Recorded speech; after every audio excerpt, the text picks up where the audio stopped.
Shane? Why are we in new chairs? I do not know. I feel so tall. Okay, I guess we'll carry on. Have you seen The Exorcist? No. Have you seen Sorcerer? Well...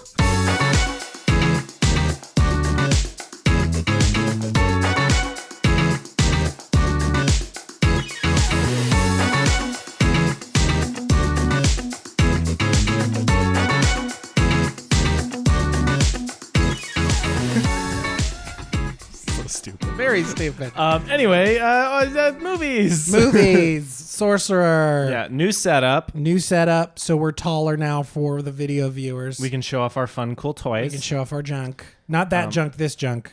Not that junk, this junk. Patreon coming 2024. OnlyFans, this one's for you.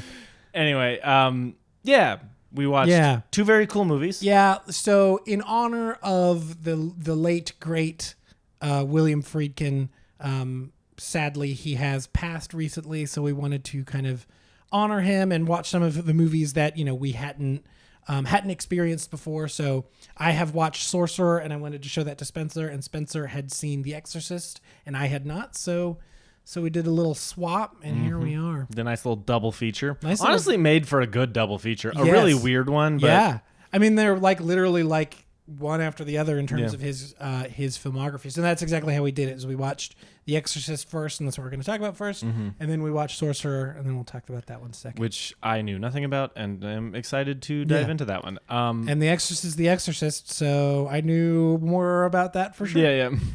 Or you think you did. Or at least I think I did. Yes. The Exorcist rules? Yeah. I think I saw that not recently, but as an adult. It's not one I grew up with. I saw it in 2020 during quarantine. Had the Blu-ray of it, which is the director's cut. I think it's important to talk about. But I had that, and so I was just catching up on my like pile of Blu-rays. And so I watched it at a completely innocuous time. It wasn't October or anything. It was just like a random summer's day. A random summer's eve. And then I watched it and thought it was excellent. And then in the 3 interim years since then have forgotten so much of this movie. Yeah. So it felt like a first-time viewing for me in like so many ways, which is fun. Which is very fun. You being less of a horror boy. Yes. What was your relationship with the movie as like a pop culture, a staple of pop culture? And like then what you experienced watching it, did they mesh? Did they feel so different? Were you like taken aback by things? Yeah, like I mean, as I have explained on the podcast before, I was a horror baby for a very long time, and Spencer is doing his best to turn me into a horror child, and then hopefully a horror teen, and then maybe a horror adult. Some more base horror schooling coming next month, maybe. I've got horror K through 12 coming up. Yeah. Well, how old are you in the horror sphere? How? It's a good question. 2017 is when I started really getting into them. And then since then it's just been like a mad dash through as many as I can get to. I feel like there's watched a lot horror movies. There's a lot of like schooling and catching up because it's all about the weird cult ones after a certain point. As soon as you get through like the famous guys, you got to start watching. And you've done like all of those. Just most of them. I'm like making my way right now through. Making my way downtown, watching slashers and slashers. Legitimately, Friday the 13th is the next big series I'm making my way through, and I've seen a handful of them. Okay, and then I've seen the first Child's Play, and then I bought all those on Blu-ray. Of course you did. They were cheap. It was a box set. Anyway, then I'm going to watch all the Child's Play movies. But yeah, I've seen so many fucking horror movies at this point. But The Exorcist was one I waited a weird amount of time. It was like 3 years after I got into horror movies that I watched it, and then I didn't watch it for another 3 years until now. Yeah. I mean, I think like I was saying, like I was a horror baby, so I had not... I was like, I'll get around to it eventually. Like, I'll see it. And like, it's like one of the most famous movies ever, if not just horror movie, just movie. And so like, I feel like through like cultural osmosis, I felt like I had seen and I like knew a lot about, or not a lot about, but knew enough about what this movie was. And then I watched it and like only the like last third, like the last act were the things that I knew. You know what I mean? Like Max von Sydow, may the power of Christ compel you. Yeah. Her, the head spinning around and like the, crawling on all fours. Massive profanity. And the massive, disgusting profanity from a very small girl. Yeah. So like I had some, I've seen the shot of him at the doorstep. It's on literally every poster. So it's like, I would argue that's maybe one of the single most iconic images in cinema. It's like I can. You show that to most people and they will know what it's from. Right. It's like the yellow brick road. Yeah, and you know what I mean? Like there's like very handful of ones that like the boulder shot from Indiana Jones. Yes. Exactly. The airplane swooping in North by Northwest. Yeah. It's just describe the shot and I'll guess what the movie. No, I'm kidding. That'd be a fun game. That would actually be super fun. So yeah, like I obviously felt like I had some knowledge of it, and then I watched it and I was like, this was not what I was expecting. Who the hell are these people? Yeah, so much slower. Which I love. Oh, yeah. It is like, in hindsight, after watching it, it feels like it's the exact movie to be a mega slow burn. Yes. But like, just because it's so famous and it's a horror movie, you expect it to be more of like a horror movie, because I don't think it's that scary. No, I don't either. I think it is like incredibly tense and is like such a slow burn nightmare. You know what I mean? I think both of these movies are like absolutely master classes in tension. Yeah. And like building tension over hours. Yeah. You know what I mean? Like it doesn't even really ever like release it. You know what I mean? Like it is only ever like slowly ratcheting it up and making you like on further and further on the edge of your seat until it finally, until the movie's just like over. Yeah, like Sorcerer, we'll talk about it eventually, but Sorcerer has interesting ways of releasing the tension that after you get a little further into it, you're like, oh, I'm still so tense. I have not been released like you think it should. Right. The Exorcist is different because it just feels like a build. You know what I mean? Yes. And I would say The Exorcist is like way more of a character study than anything else. Like it's about specifically the mom and then the main priest in it, who Breck calls Rocky Priest because he's a boxer and runs around in a gray tracksuit a lot of the movie. Which is hilarious to think about. But yeah, the other thing that's interesting about it is it doesn't have the possession scene, you know what I mean? Like, yes. Like it doesn't have this scene where it's like you're like, and she's possessed. Right. Now things are gonna go awry. Yes. Does not have that. It just kind of starts revealing itself, and you have like your like meta knowledge of the movie. Yeah. That is what it is, and you know her, and I don't think there's a way. I haven't actually. We need to start watching trailers for some of these older movies before we do these. I agree. That's fun. Because I'd be fascinated how they like market how them. They would market this, because it's like the Terminator 2 thing, where in Terminator 2 the trailers revealed that Arnie's the good guy. Yes, but in the movie, if you watch it, it commits to being like 45 minutes of a cat and mouse game where you don't know who's who and who's who gonna to trust, and then it reveals itself in that hyper iconic scene in the hallway. This movie like does a similar thing. Yeah. Even with the meta knowledge, I think it's a fascinating way to watch it. Like, I just think it's great. No, I definitely appreciate that. Like, you never really get that explanation of like, this is how this happened. And at the same time, they're spending so much time of like we're not seeing the devil. The devil is not a character in this movie in the same way, but we're seeing like these people and how this experience is affecting them, not necessarily how and why the experience happened, which I really appreciate. Yeah, like I just love how slow it is for us to like finally get to that point, because again, it's like, you know, it's coming. It's literally called The Exorcist, and so it's like, you know what's going to happen, and so it's like it just like slowly, like, you know, at first, like, she's fine. She's just like a happy little girl. And then out of nowhere, she's saying the most vile, disgusting shit you've ever heard in your entire life. Yeah. And it does give you the answers. If you want to look for them, they're in there. Like little scraps. I'd be fascinated because I have no idea how or why she... There's some hints that like the what's the older priest's name? What's the actor's name? Max von Sydow? Yeah. There's hints that like he was digging and released this. Okay. And then it's they also another line where I believe this is in there where she's like, come back to finish me, or like come back to finish, right? And so people have like theorized, right, that that's the subtext, is that he somehow released this and now he's trying to, you know what I mean? Yeah. And who knows if that's like really what it is, or if that's just like bloated fan theory, or just subtext, or like optional, because it doesn't matter. No. I just think if you want to look for it, the movie will give you the answers you want. Interesting. Like, okay, cool. I think there's some subtext there. And again, it's like just that subtext that could or could not be intentional. Right. And I think that's cool. Like, I love a movie when it doesn't just go, here's every piece of information you need to understand the backstory of. It's like, man, I do not care. Yeah. Like, it was two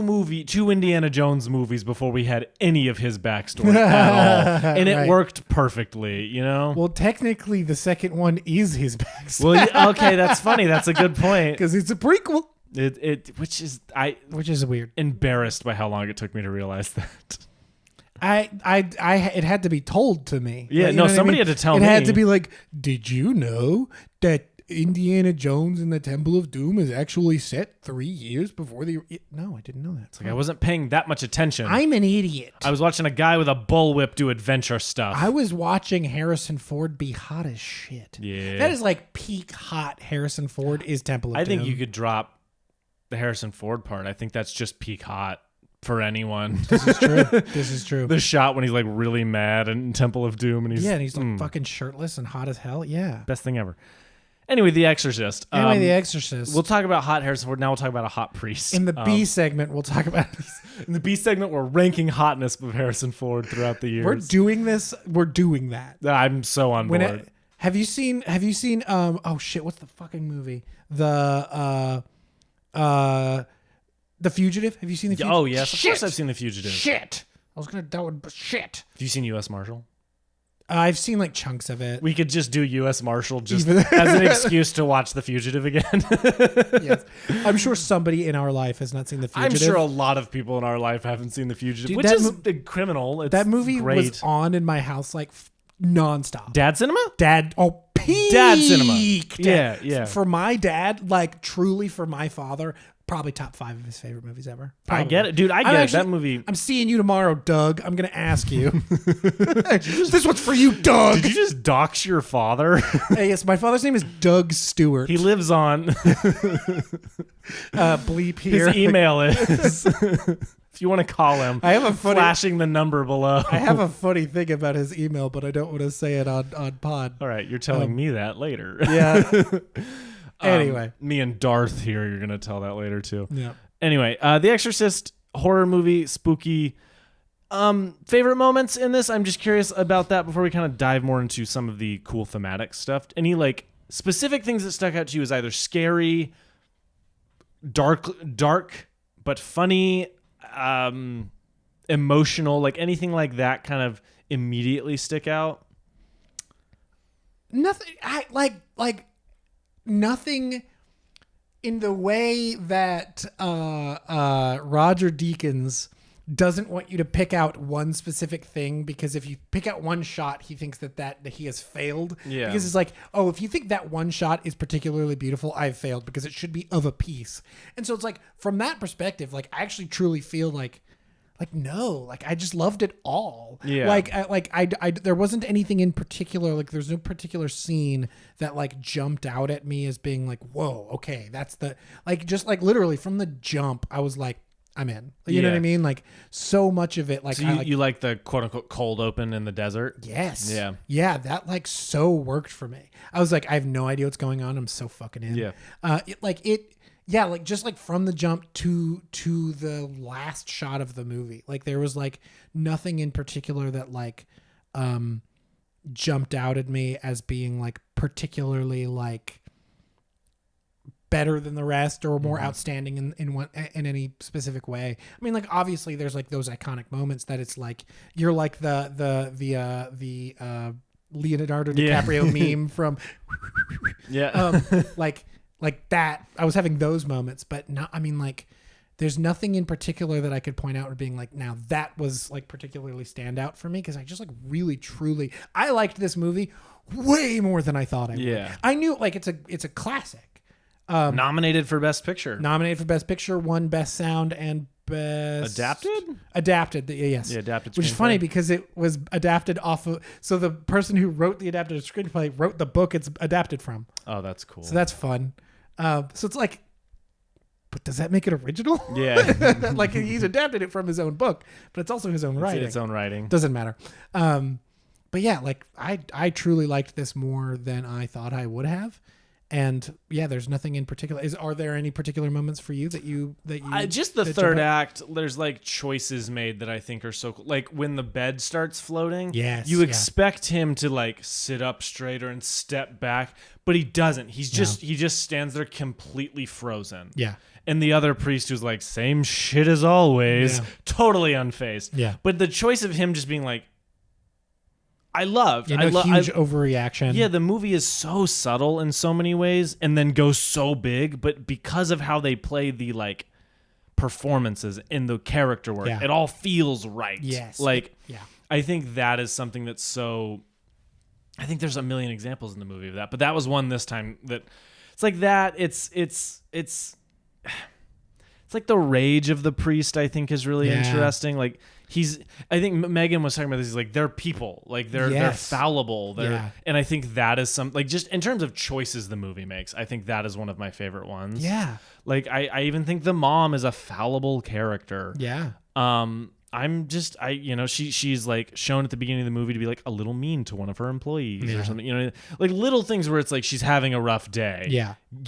She's human. Like they don't just make these stock characters. They feel like very lived in. And I think that's so apparent in the movie. 100%. Yeah. I think it's very cool. It's like it spends so much time getting you to know these people. Yeah. So then by the end you can see how and why they're making these decisions and how they've changed over this period. Yes. So it's like, that is definitely like the standout for me that I was surprised by is just how character driven it is and how slow and how long it takes its time to build to that crescendo and in every sense of the word, like crescendo of that final act. And it like deserves it. You know what I mean? Oh, yeah. It's like they could have, like, it's like the one thing I thought, like, after the movie, I thought it was like, it's funny how little this movie has actually been copied.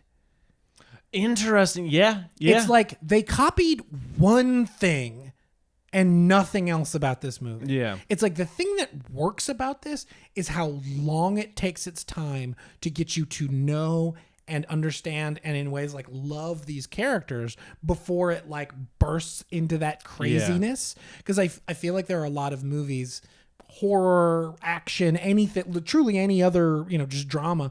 It's like I feel like people are too quick to jump to what the movie is. You know what I mean?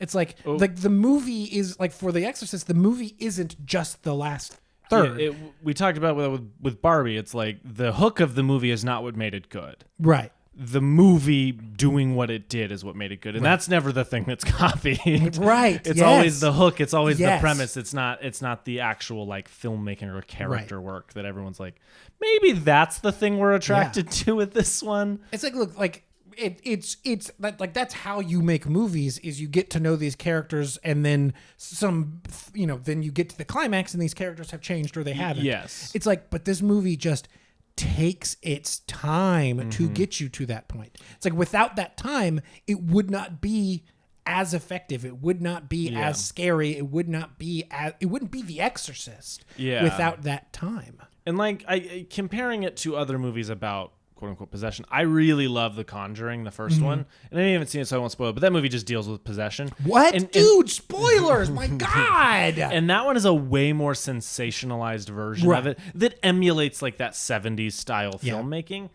But that works for that movie because the characters are still good. There's always an underlying message, and it's always that you have good characters. Guys, good characters are important. My recommendation today will be about that. I should come up with got it. Never mind.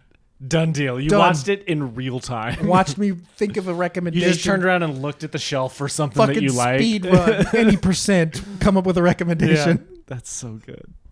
But turns out one of the best movies ever. Actually, pretty good. Yeah. I absolutely loved it. Like, quickly ran to up my list of favorites because this is like phenomenally good. It is. It's great, and I definitely, like I said, I really want to watch the theatrical cut. Yeah, like I'm curious because it's one that I think people, whichever you see first is the one you're going to want to stick with on this one because both are good. It's interesting to know that we watched the theatrical or the director's cut because it's like watching it, I literally even thought, I'm like, this feels like a director's cut in a good way, where it's like there is no producer that would let them keep this long. Yeah. Where it's like that's the good shit, man. Oh, I didn't bring it in here. I have The Exorcist on VHS. Fuck yeah. Shit, we should have put it on the shelf. I know, shoot. Shit, we should do that. That would be fun, having the movie that we're talking about. Yeah. Just up on the shelf, you know? Fuck it. One sec. Stall. He's back. Just talk real quick. Okay, so I'm just gonna vamp for a minute talking about how much I appreciate this movie. Yeah, like the cinematography as well. It's like that's not something that we've talked about that much yet, but the cinematography in this movie is like so subtle for so long. It has that like 70s kind of high key thing a little bit occasionally, but like by the end of the movie, so long throughout the movie, it's like it isn't that in your face, and then by the end of the movie, it's like you get to that final scene and they're just like bathed in this like unholy like white like a sterile light. Mm-hmm. Oh, so good. Oh, the images when she's on the bed and you see the statue behind her. Yeah. That worked so well for me. The flashing imagery in this is so good. The face flash. There's one where they like superimpose part of the face on her face, and it's so good. Anyway, there was only one of those that like didn't super age well. Yeah. Oh, truly only one that didn't super age well. It's where the mom is in the kitchen and it just kind of flashes for us. It's like that was like truly the only one that like didn't really age well for me. Anyway, but other than that, physical media, I have The Exorcist on Blu-ray. It has like a lenticular cover. The reason I'm okay with the different artwork is because the actual Blu-ray itself is the like sick. That's cool. The traditional imagery. That's dope. So that in that instance, I'm okay with a fun different cover. Can I see? Yes. And then I also have it on VHS that Breck got this for me. I don't want to get into VHS. I really don't. But the horror. But we're here, boys. The horror. I just got Silence of the Lambs and The Thing on VHS. I have ones behind me right here. I would put that one further. Oh wow, you got it to stand. Okay. I got it to stand, but I knocked over Roy Batty. Sorry, Roy. But yeah, so I like collecting the horror VHSs because they're fun and cool. But yeah, the Exorcist on VHS is so sick. Awesome. Super sick. Yes, we're gonna start doing this. We're gonna get a little thing so we can put the movie every time. We're doing it. Sometimes I'll have them on my desk, but now we have big chairs. No, we have big boy chairs. Anyway, before this, I was talking. Well, I don't know where we were talking. I don't know what we were talking about before I started talking about the cinematography, but I do think the cinematography is like really, really great in this movie. It's like aged incredibly well. Yes. It doesn't feel. This movie feels timeless. Yeah. Like truly. Like, which like we'll get into Sorcerer here in a minute or two. I don't think Sorcerer feels timeless. No. But like The Exorcist is fucking timeless. Yeah. God damn it. The movie's good, guys. Yeah. If you haven't seen it, go fucking watch it. What's wrong with you? Yeah. Idiot. Any person who hasn't seen it before today is a fucking idiot. Because I saw it today. So. That's when they actually put that into law. That's why you rushed to get it. Wait, shit. I think who hasn't seen it before today. Who hasn't? Fuck. Damn it, I'm an idiot. Even me calling other people idiots, I called myself an idiot, which proves I'm an idiot. Good work. Any other thoughts on Exorcist? You had some stuff you wanted to talk about, I thought. You asked me right after the movie, and then I have one story. If you still want to talk about it, or if you can remember. So as there have been some movies that we have watched that have like religious elements, and those kind of religious elements can kind of turn you off a little bit occasionally. Yes. How do you feel about this? Because this is very, very religiously forward. Yes, I go back and forth on other stuff. Because like Midnight Mass is one of my favorite things ever. Yeah. It's very critical of religion. But there's a lot of characters in it who are very religious throughout the whole thing. Yeah. They remain religious throughout the whole thing. Yeah. And I find their stories beautiful as well. Yeah. It just depends on how it's handled. It was like women talking, I think was like the standout one for me. Or not standout one. But like that one is like very much about like them dealing with their faith as well as like this horrible situation that they've been put in. So it's like movies like with that in mind. I think you know what it probably is for me legitimately is that the mom and daughter are not religious in this movie. Yeah, and so it's not like them realizing they need to. It's not them going to the faith. It's the priest's story is interesting because it's a story of so much more than just faith in God. Like it's about way more, and it's about all this loss and stuff. And he doesn't even necessarily like overcome everything. He just makes a good, honest thing, like does a good thing for someone. Yeah, that's a good way of putting it. I think that really might be it. Is just like, which is I'd say this. I've talked about this before. Like I used to love the movie Hacksaw Ridge, and I haven't watched it since I've gotten a much more complicated relationship with religion. Yeah. And I really want to go back and rewatch that and see how I feel. I think I like it more because it's not about like spreading the message. There is a different version of this movie that is about. It's like a Catholic superhero movie. You know? Yes, that is about, Father Carnas. I forgot. Carnassus, so whatever it is. It's like Krnas or some shit like that. Carnas, whatever. Like finding his faith again, and that kind of is what his story is. But it's like the subtext of the story. Yeah. You know what and I then mean? And it's like about like these godless heathen father, daughter, this like Hollywood actress heathen.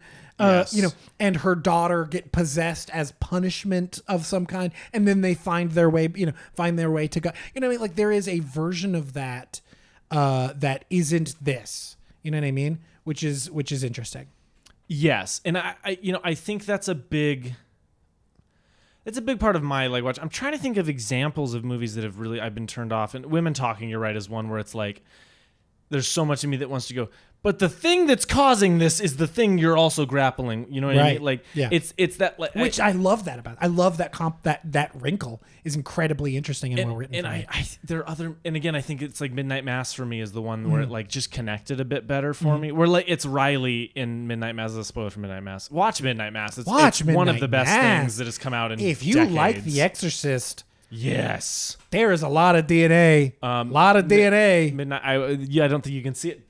I used to have. I actually moved it because I got too many Criterions. I used to have the Midnight Mass like art book up there. We have two of those in this house because we liked it so much. Yes, we do. But Midnight Mass has that wonderful back and forth monologue with Riley and Kate Siegel's character. I just rewatched Kate Siegel's character. Kate Siegel's character. She's amazing. That's the character's name. It is. Weird name. But they're talking about what they believe happens after you die. Yeah. And his is this like much more grounded thought, but the beauty in the grounded, right? Yeah. He's not cynical. He likes his image. Yeah. And then she gives hers, and his answer I've always thought is profound in that scene where he's just like, I hope you're right. Yeah. Right? Like that's how I feel in a lot of ways. Like, I hope y'all are right. Like, yeah. I'm not sitting here being all whatever. It's interesting. I don't have those issues with The Exorcist nearly as much, I think, for some of the reasons I said, and some reasons maybe I just don't understand because the filmmaking is so good and I'm just into it. But I don't think it's a movie about like restoring faith for everyone around and the symbol of it's more about a priest's internal struggle. Yeah. And then this family just, whatever. Using every single thing at their disposal. Yeah. I think that's probably it. Anyway, yeah, that's probably it. I don't know.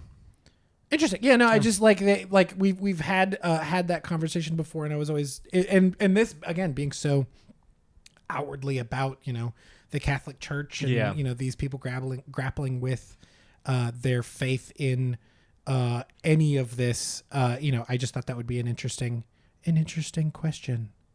Do we need to pause? No, I just have the nick of time that this text came in because I was about to tell my story. Have you heard of the movie Cruising? It's one of his movies. No. With Al Pacino. It's about a hunting a serial killer thing. I have not seen it. I was gonna go see it, and then things came up, and we couldn't drive out to go see it. Got it. I'm just gonna read you this. Okay. This is true. This is a real thing. In the scene where Reagan is undergoing medical tests, Breck wrote this for me, by the way, because she's all into true crime. And the true crime thing. Okay. She's all into that. And so I asked her to write up a thing, and she literally sent it on pod.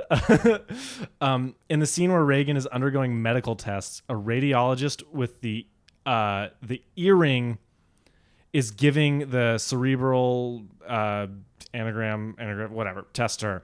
This radiology team was pulled from an actual hospital and used to seem realistic. This radiologist, the one with the earring, is actually real life killer Paul Bateson. He was convicted and sent to prison in 1979 for the murder of film journalist Addison Verrell, and later boasted about being behind a series of unsolved murders of gay men in Manhattan, known as the Bag Murderers. Charges have never been brought against him for those crimes. He claimed to have inspired the film Cruising, which Friedkin later made in 1980. He's free now, by the way. Yeah.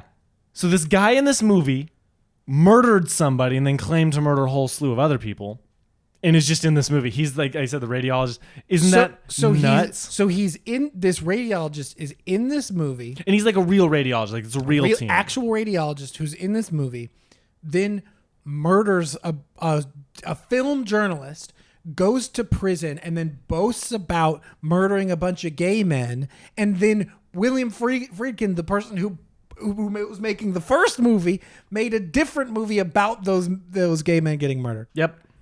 Wild. Isn't that insane? Absolutely fucking nuts. Okay. Yeah. Scary, terrifying, no good, bad. Yes. All of those things. That man's possessed. Mm-hmm. Do you he was the exorcised all along. You got it, buddy. Anyway. Wild. Any other thoughts on The Exorcist? Just good movie, and everyone should watch it. Yeah. My last thought is this might take the crown of weirdest movie to spawn a bunch of sequels. Yeah. Even though I've heard some of them are quite good, like The Exorcist 3 has like a hyper famous jump scare. And the movie's also apparently pretty good. And there's a new one coming out in like a month. Exorcist. No. With Russell Crowe. No. They're the same. It has Exorcist in the name. The Pope's Exorcist has become a meme with me and Brett because I want to watch it so fucking bad for no reason at all. Was it bad? Like it came out, nobody talked about it. Exactly. I've heard it's not very good, but it's on Netflix. So now every time I see it, I'm like, can we watch this, please? Fuck Netflix. We haven't watched it yet. Fuck Netflix. Sorcerer. Sorcerer. Okay. Yeah. Up front, if you haven't watched Sorcerer, go rent and go watch Sorcerer. It's worth watching. It's an interesting, weird movie. Very cool movie. And like going in not knowing a fucking thing is a good way to go. Or would you agree with that assessment? Interesting. Yes. I agree. I'm just like, there's a few things. There's a couple times I ask you a question of like, hey, is this what's going on? Yeah. I think part of that might have just been like us not being able to hear certain lines or certain things like that. That was true. We had the fucking Amazon version of it must have like a weird audio track to Whatever. it. That, and I exhausted today. We had AC going, we had laundry going. It was that not the best auditory experience. But if you go in not knowing anything, it's a really cool movie. That was how I went in, was not knowing a single fucking thing. Yeah. And like I had seen the poster. Yeah. And that was pretty much it, which the poster's amazing. It's so cool. Yeah. I'll give you my backstory on it, and then I'll ask you about your backstory. So I was working for this dude. I was contract editing for a guy for a little while. And this dude, he was an interesting cat. So he's like a marketing guy who did marketing for medical clinics in the area. And he has also made like multiple feature films, like Western feature films. And his favorite movie of all time was Sorcerer. Like he said, like literally every time he talked to somebody about movies, he would say, "Have you seen Sorcerer? You need to watch Sorcerer. I have a DVD copy. You can borrow it." He literally would not let me leave his house without. I was working in his house at the time. It was weird. I agree. Literally would not let me leave without taking the DVD copy and promising that I would watch it. And so I did. And so I watched it, like him just being like, it's amazing. It's better than The Exorcist. It's like one of the best movies ever made. You go watch it and tell me how much you love it. And so I watched it. This was also in 2020 during the pandemic. I watched it and like, it is definitely very interesting. Mm-hmm.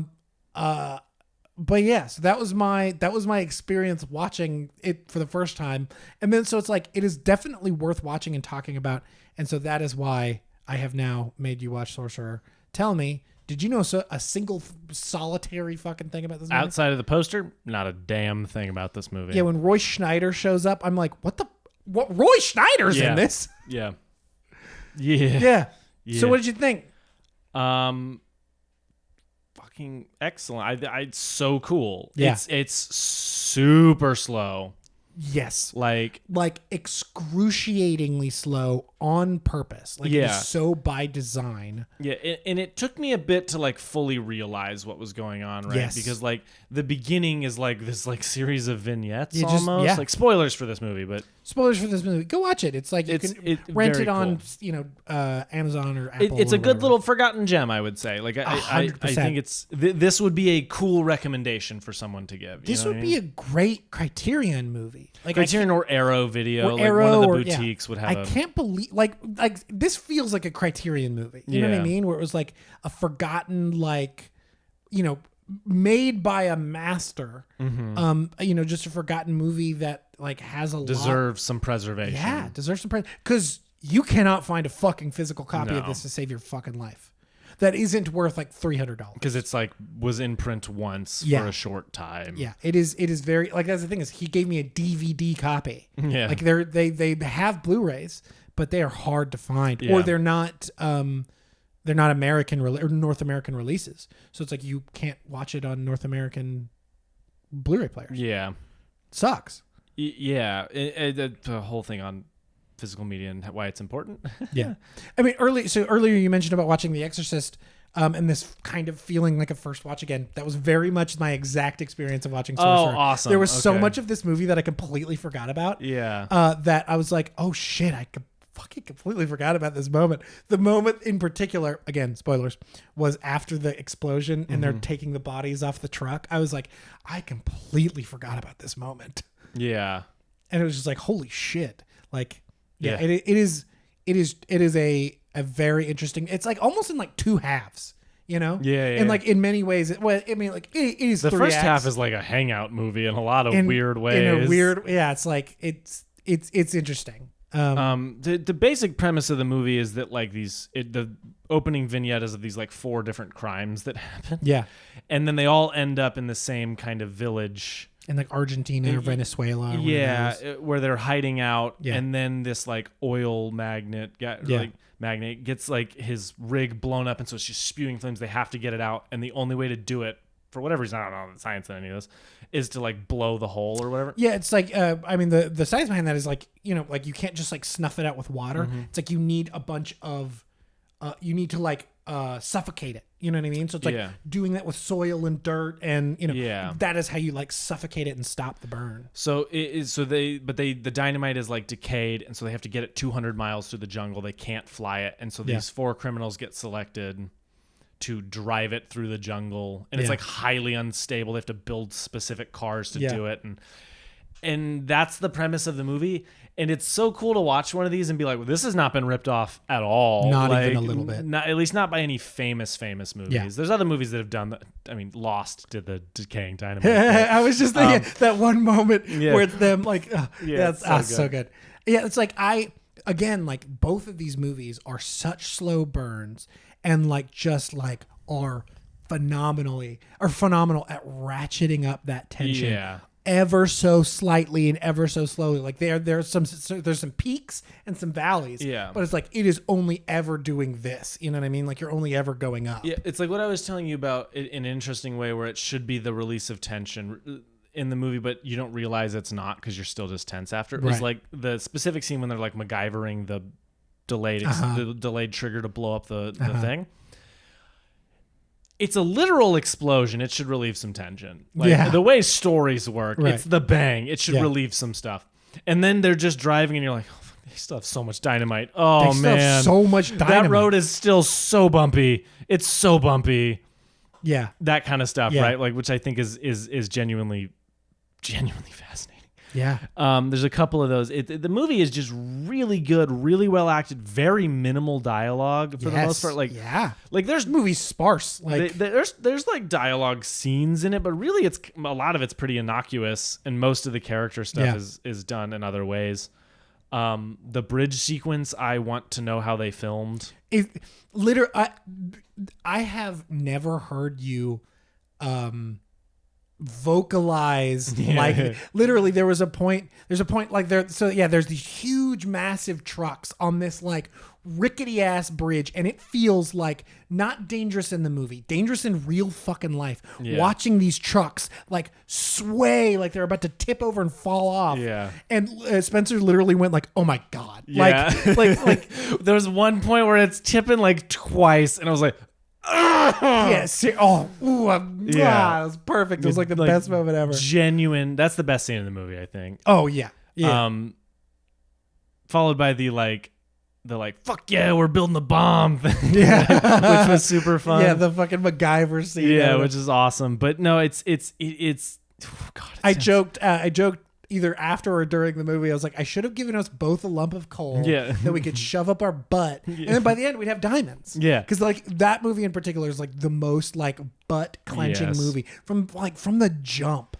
It is like what is happening? All these things are awful. Jesus. It's like fascinating because I would say the characters are all pretty interesting, but I don't like care about any of them per se. You know what I mean? I just think they're interesting people. Yeah. It isn't like a character study in any way, shape, or form like The Exorcist is. Like, and it's got character study stuff. Like, specifically at the end. Yeah.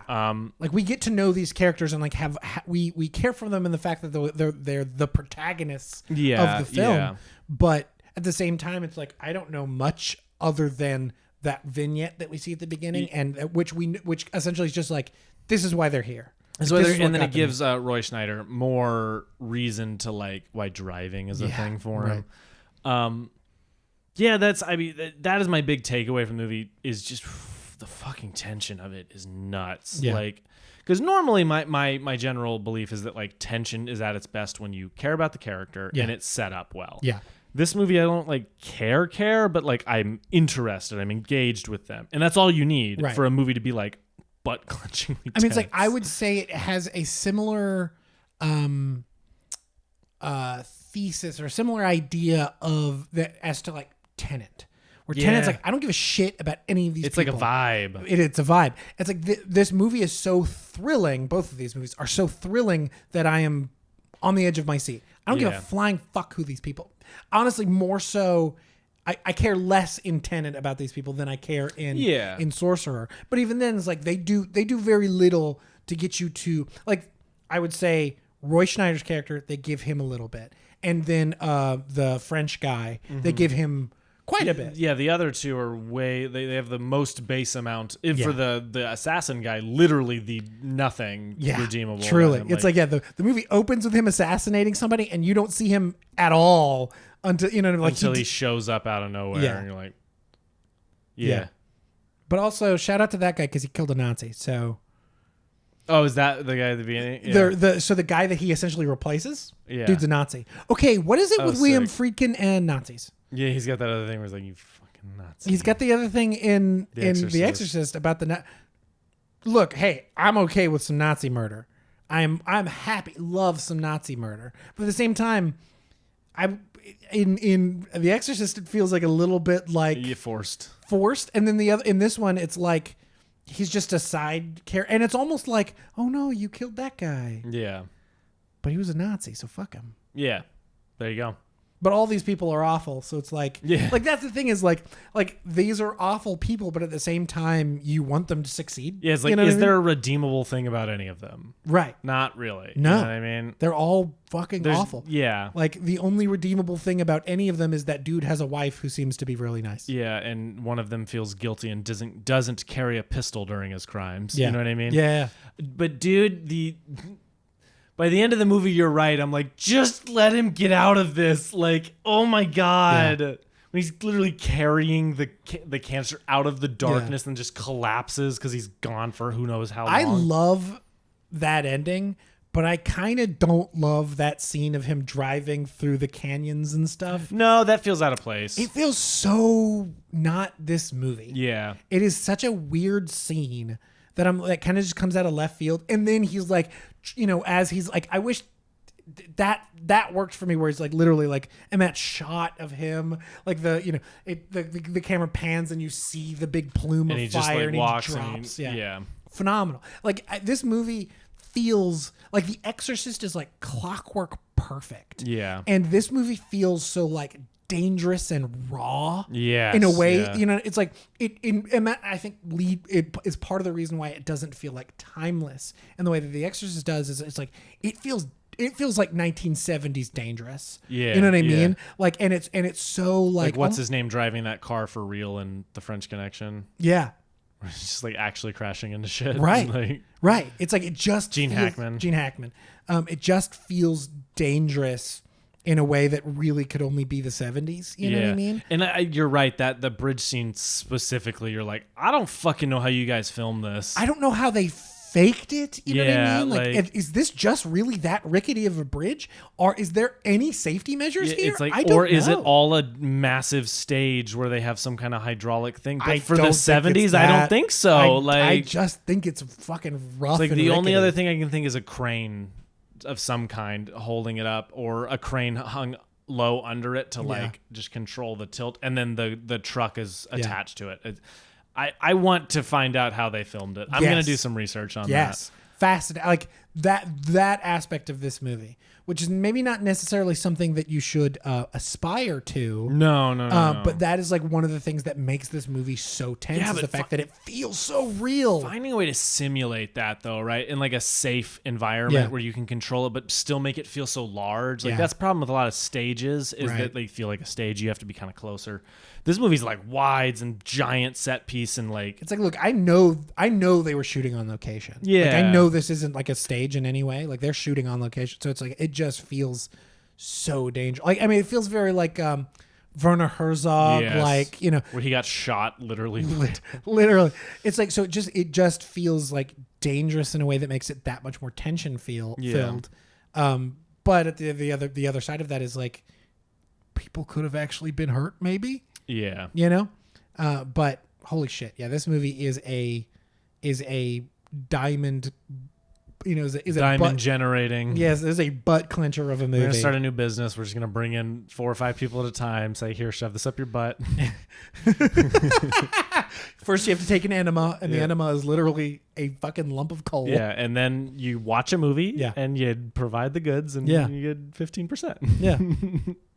Wild. Any other thoughts on the Sorcerers? There's like quite a bit less to talk about. Yeah. Like I think it's just, I think you kind of described, you're like, oh, it's just so tense. This is all the only thing you told me going in, and it's just so tense. It's like a masterclass in tension and not much else. But in a way that I really like. Yeah, like I really like it. I think it's a very fascinating movie. I'm super glad I watched it. Yeah. I it's one that I will be thinking about for quite a while. An underrated, unknown gem for sure. Yeah. For sure. I'm glad. That dude was weird, and I didn't love my time working with him, but I'm very glad that he made me watch that, because, like, look, is it the best movie ever? Is it even the best William Friedkin movie I watched today? No. But it is very good. But it is very good. Today, that got me. But it's just awesome. Yeah. Like, it's just good. Lessons. Lessons are interesting. I think there's a lot. This is both of these movies. Like, you're right. The Exorcist feels timeless. Yeah. But it also feels like it kind of only could have been made in the 70s. Like, we don't make this type of movie anymore. No. And I think there's something that I want, everyone wants, I think, back about a 70s movie that's just like hard-boiled in a lot of ways. Like, I think The Exorcist is so good and so timeless because its character work is so good.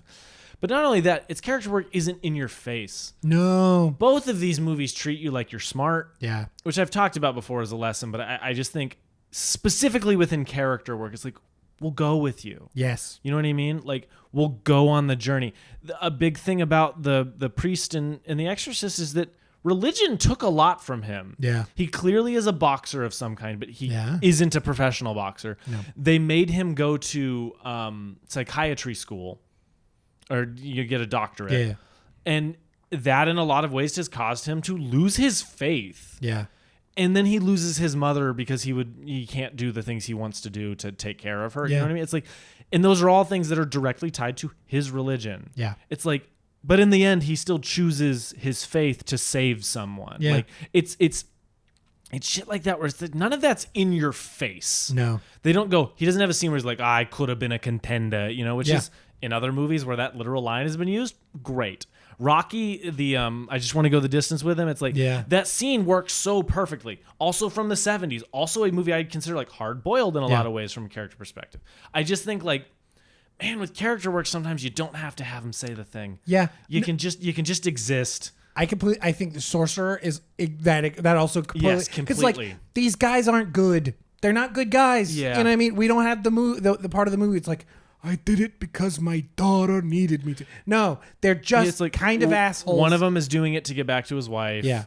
There isn't some like message about the environment and how this is to save the environment. There's no point in the movie where like for the greater good. No, they're just doing it for the money. Like, no, they're just doing it for the money. And I think that's fascinating. I think we need more movies like that where people are just not good or bad necessarily speaking. Yeah. I mean, they're all bad people. They've all done bad things. But Megan always quotes this about talking about like how to write female characters well. It's like to have a good female character. Sometimes things can be their fault. Mm-hmm. Like they could, sometimes that you could be a good female character and things can also be your fault. Yeah.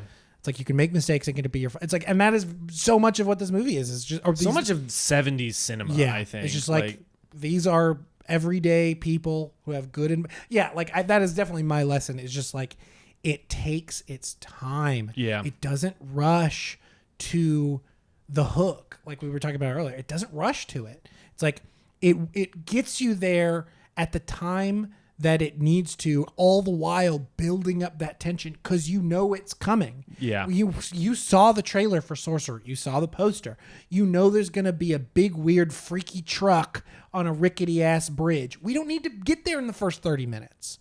It's like we don't need to see, the devil in the first 30 minutes of The Exorcist. We can get there in our own time. Truly, and I think both of these movies are such phenomenal examples of taking their time. And it's not boring. Neither of these movies are boring. No. They're constantly giving you new things, like things are changing, things are happening, we're learning new information all the time. And we're getting to know these characters the entire time. But it isn't like this movie is about a big weird truck. Let's get there. No. Like let's take our time, like pump the brakes. Pun intended.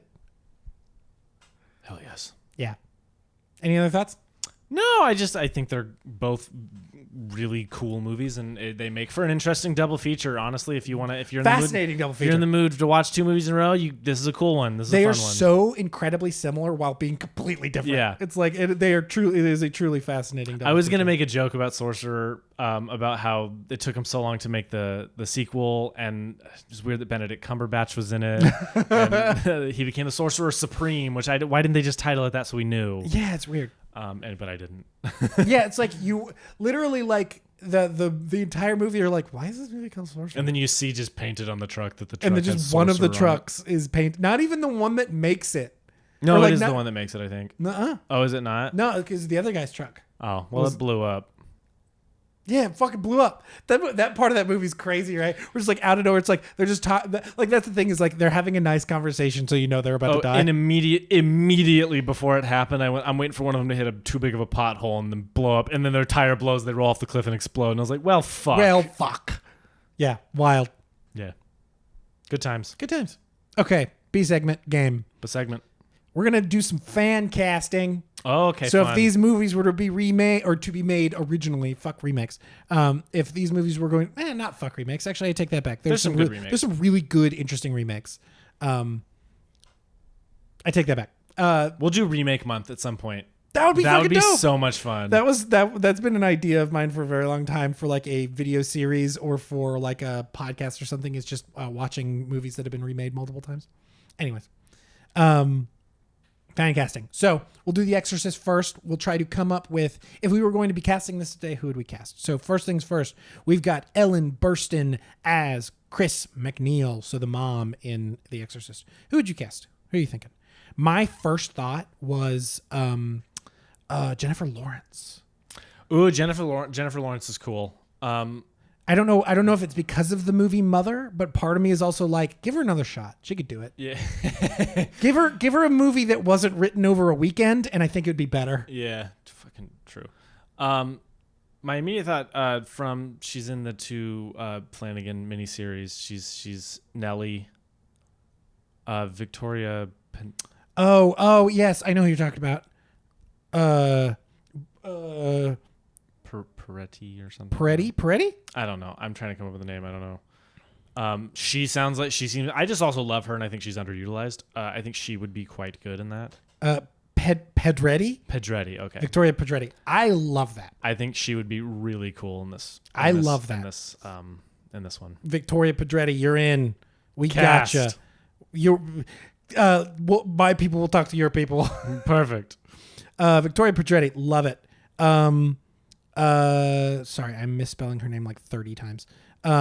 Max von Sydow as Father Lancaster Marin. Yeah, this one's hard because he is just right. He is so good. Do you have any thoughts on that? I don't. My first thought is Gandalf. What's his name? Ian McKellen. Ian McKellen's cool. Is that a good one? Oh, It's kind of the same vibe. Yeah, we could do a different thing. But I bet Ian McKellen would play him a little softer. You know what I mean? And that's a good one. I might just like that one. We're doing it. Lee J. Cobb as Lieutenant William F. Kinderman. He's the cop. Older actor. That's also a hard one. Yeah. This one, I feel like you could kind of just stick in a character actor. Yeah. Richard Jenkins. Who's Richard Jenkins? You know Richard Jenkins. I know Richard Jenkins, but I can't picture his face. He's in everything. If an actor is supposed to be like 60 to 70 right now, yes, Richard Jenkins. It's Richard Jenkins. That's Richard the choice. Jenkins. It's Richard Jenkins. Richard Jenkins. We love it. And then we've got Kitty Wynn as Sharon Spencer. I don't know who that is. Is that her assistant? Yeah, we can skip that one. Skip it. Screw you, Kitty Wynn. Nobody cares about your fucking stupid character. I'm just kidding. Jack McGowan as Burke Denning. So that was the director. Mm-hmm. Martin Short. Martin fucking Short off the bat. You just nailed it. Like not doing a comedy performance. Just like playing it like this, playing a drunk guy that's in 3 scenes. Jason Miller as Father Dr. Damien Karras. Karras. Okay. All right. Stick with me here. Jeffrey Wright. That's fucking cool, though. I like that one. I just love Jeffrey Wright. But he has the right, like, tortured persona for this. Right? Jeffrey Wright. That's the answer. Jeffrey Wright's so cool. That is the right answer. That's the right answer. Linda Blair as Reagan McNeil, so the daughter. McKenna Grace was the first thing. I was also thinking McKenna. She's a wonderful young actress. I think she's really good. Fucking shout out McKenna Grace. Father Joseph Dyer, I believe he is the like friend of. You need somebody like warm, and kind of unassuming. You know what I mean? Yeah. Is there a Andrew Garfield? Is there like this needs to be a less famous actor? Yes. I'm trying to think of somebody from like TV. He was literally just thinking actors, like a TV actor who's famous but not like that. What about the actor who plays the priest in the show Midnight Mass? Midnight Mass. Oh, hot. He would also be fucking phenomenal as Karras, but I feel like that's too. Another hot priest. Hot priest. I actually think he'd be really good because he does have a warmth to him. Like you like. What's his name? I don't know. I'll get your phone out. Help me out here. No, I don't do research. He doesn't. This guy doesn't do any research. Who am I looking up? A Midnight Mass guy. Midnight Mass guy. You're gonna say his name. It's Pruitt. John Pruitt is Not Pruitt. That's not. Yes, it is. It's Monsignor Pruitt. Is the Pruitt, character name? Where's my hot priest? Where's my Daddy? hot priest? Why is he not popping up in the top of the cast? He's in like what? What a joke. Father Paul is who he's like playing. Hamish Linklater. Fucking Hamish. Get him in the cast. Get him in there. Hamish Linklater. See you later. I apologize. Sorry, I'm trying to write. And then the doctor. I look. I could have done both of the doctors, but with the main doctor, that should be Richard Jenkins. Yeah, true. Nah, you can get somebody a little younger than Jenkins for that. Yeah. I think you can even like cameo stunt cast this one if you wanted. Yeah. Yeah. Samuel L. Jackson. No, I think you need that kind of like, he has that kind of like blind confidence that he knows what he's talking about. Bryan Cranston could be interesting. Interesting. Could be an interesting one. Is he too old? Maybe. What about Aaron Paul? I'm not even kidding. Aaron Paul would be fun. Aaron Paul, I don't know if Aaron Paul could play a doctor though. He looks too like. Put him in a. Yeah. Hey, you know what? You're right. Aaron Paul. Fucking Aaron Paul. I don't care. I was kind of kidding it. Like I don't care. Put Aaron Paul in the movie. Aaron Paul. Okay, so we've got our cast. We've got for Ellen Burstyn, or for Chris McNeil, the mom, we've got Victoria Pedretti. Love it. For Father Lancaster Marin, we've got Ian McKellen. Love it. For the cop, Lieutenant William F. Kinderman, we've got Richard Jenkins. Love it. Burt Dennings, the director, we've got Martin Short. I think that was super fun. I actually really like that. For Father Karras, whatever, we've got Jeffrey Wright. Let's just cast the two priests as Martin Short and Steve. I love it. And then we've got McKenna Grace as the daughter. Mm-hmm. We've got Hamish Linklater as the other priest, which I think is fun. And then Aaron Paul as the doctor. I think that's super fun. Okay. Sorcerer. We've got Roy Schneider as Jackie Scallon or Juan Dominguez. Okay. Who's a Roy Schneider type? I'm trying to think. You know what I mean? Yeah. Like Adam Driver's an easy answer for a role like this, I think. Fucking but like, hey, that's a good answer though. Yeah, to everyone out there in my life who doesn't like Adam Driver. You know who you are. What the hell? You know who you are. He's amazing. He's the best. You know who you are. Adam Driver. I do think Adam Driver would be good in that role though.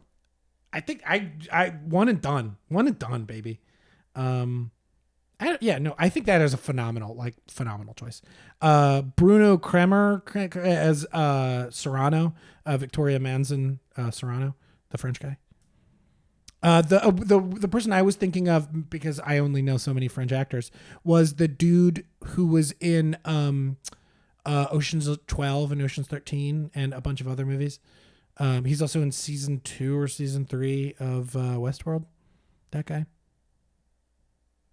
You don't know? Oh wait, yes, the thief, the thief, Mm-hmm. and he would be good. Would he not? Like I like him. Now we need to learn what his name is. No, we don't need to help him. I know his name, but I don't know his name. He doesn't need our podcast boost.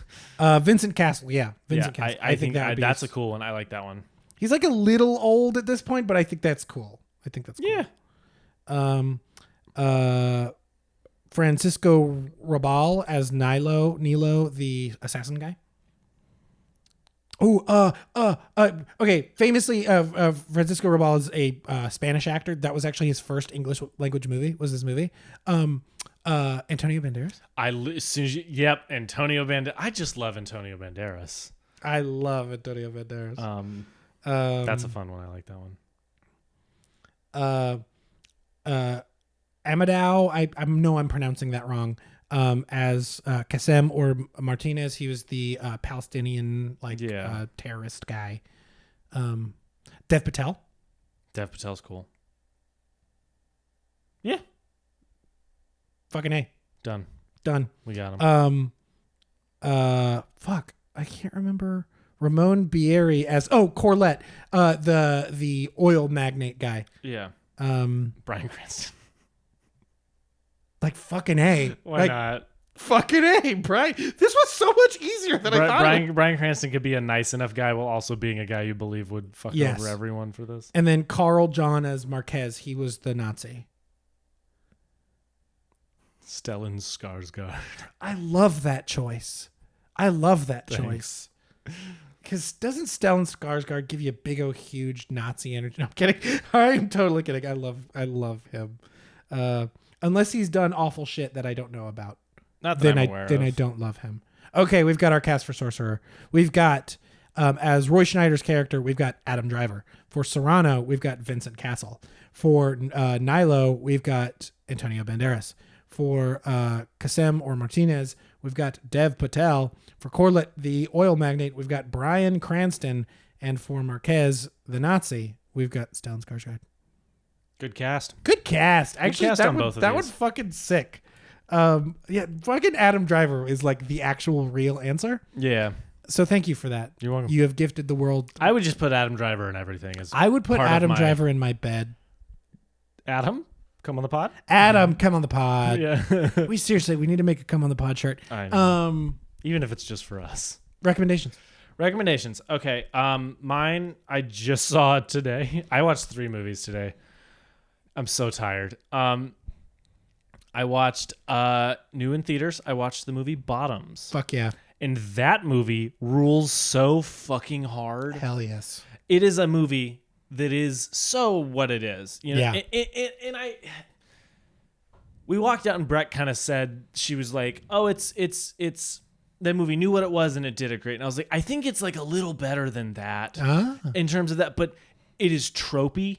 Yeah. Like, you know what's going to happen in this movie, but the style and the writing and the fucking insane places they go with the world building makes it so incredible. I haven't laughed that much in a theater in a long time. Wow. There's parts in the movie where I was like, is this the best movie of the year? Like, I don't know if that's true or not, but like, Bottoms is so good. Everyone in it commits 100% to the part they're playing, and they're all incredible. Fuck yeah. Go watch and support that movie. It is so good. I agree. I haven't seen it. We need more films directed by women, written by women, about women. Yeah. Like, it's women. That's Little Women. Saoirse Ronan. Women. Me and my wife quote that all the time. It's very funny. Little Women, my second recommendation, because Little Women is also just fucking incredible. Women talking. I want to go watch Little Women now. Fuck yeah, dude. Anyway, go see Bottoms while it's in the theater. Go see it with the crowd. See it soon if you can, because it's truly so much fun and so funny and about something. And so clearly about something. I like that movie so much. Yeah. Question: as somebody who hasn't seen Bottoms but is very interested in it, you have said, and I think many of others have said that Fight Club is the most misunderstood movie of all time. Mm-hmm. Do you think this movie is a? Because there's so many dudes who think it's like super cool, and that movie is so homoerotic and so about those people that it's hilarious because they're just proving the point. Do you think Bottoms is a comment on that and like a no way to misunderstand this movie? That was what I was going to say. There's no way to misunderstand Bottoms. It is very clear in what it's doing. Yeah. I think it's making fun of those people in a lot of ways. It's like Fight Club for teenagers, right? Teenage girls. Sort of. Like, yes and no. It's about other stuff, and it's about obviously the character relationship, just like Fight Club's about the character stuff. Yeah. It is definitely making fun of those types of people in some ways, but it's also making fun of a whole slew of other types of people. Like jocks, what it does to like jocks and like alpha male assholes is. You mean like the dudes in Fight Club? Like the dudes in Fight Club. So fucking good. The Bottoms rules. Shout out. Go see it. So this week I took a flight. I was on a business trip to Michigan, and on the flight there, I was using the like in-flight like Wi-Fi thing where they have like free movies and TV shows and stuff. And one of the things they had was the show Shrinking. And so I watched the first 2 episodes of the show Shrinking and fell so hard for that show. I can't recommend it enough. I think it's great. I don't think it's like absolutely 100% perfect, but holy shit if it isn't like so sincere and so funny and so like heartfelt, and like it has moments like these really great like tough moments while also being like deeply hilarious. Like I think it is an incredibly well made show, incredibly well written, and oh my god, it's good to see Harrison Ford like give a shit. Like I don't like, I think he gets a hard time for people saying like he doesn't, there are times where he like checks out. That being said, like there are movies where he checks out. And this is just not one of those. Like you can tell that he cares about this character, cares about this script, cares about this project in a way that I just like haven't seen him in a long time. He is so good in it. He's hilarious in this show. He's so funny. Can't recommend it enough. I really, really, really like it. Apparently, Jason Segel sucks a little bit. Do your research on that one. I can't remember exactly how. I think he's just kind of rude to people. But if he hasn't done anything too bad, and you can you can get past that, I highly recommend watching Shrinking because it is very good. I want to watch it. It seems like something I will very much enjoy. It has the most soundtrack too. It's like if you were listening to like indie pop or indie rock in the like late aughts and like early teens, this show's for you. Dope. It's like fucking Vampire Weekend starts playing like the first 15 seconds. You're like, fucking, all right, here we go. Literally the theme song is made by Ben Gibbard, the dude from Death Cab for Cutie. So it's just like, all right, we're doing it, boys. It's 2014. Let's go. I love it. I can't recommend Shrinking enough. So go watch it. Yeah. You got some cool stuff to watch. Some really cool stuff to watch this time. I think bangers all around of everything we talked about. Banger. So you should hardly know. You should. So you should go do that. Or don't. I don't know. Live your life.